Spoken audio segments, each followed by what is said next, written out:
ammu-ammu aega tagasi juhtus selline lugu. Elas kord perekond, kus oli ema, isa ja lapsuke. Nad tegid oma igapäevaseid asju hommikul ja ema otsustas minna vaatama, mis ilm väljas on. Ta avas ukse ja nägi, et nende aias puu all istuvad võõrad, kelle nimed on rikkus, tervis, töökus, armastus, edu ja tarkus. Perenaine vaatas ja ütles, oi, ilm on väga palav. Ilm on palav. Tulge tuppa, ma pakun teile teed. Tulge tuppa, ma pakun teile teed. Aga võõrad ütlesid, me ei saa tuppa tulla. Ühe kutsuma meid. Sa pead meist ühe kutsuma.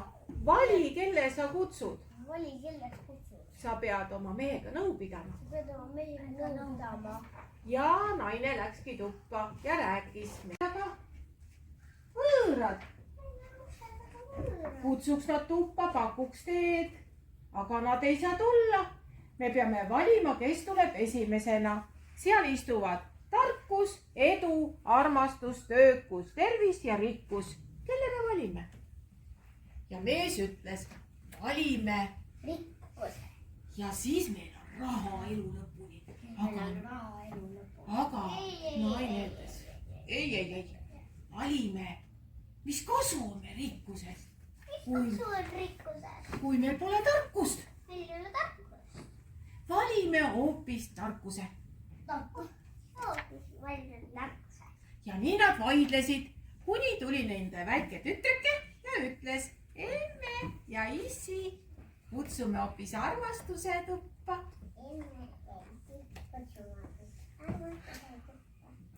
Ja issi ütles, oh, sa rohutirtsuke.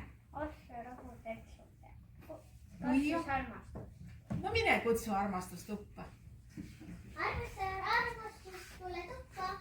Ja kui armastus hakkas tuppa tulema, tulid ka edu, töökus, rikkus, tervis ja kõik ülejäänud auväärsed vanamehed.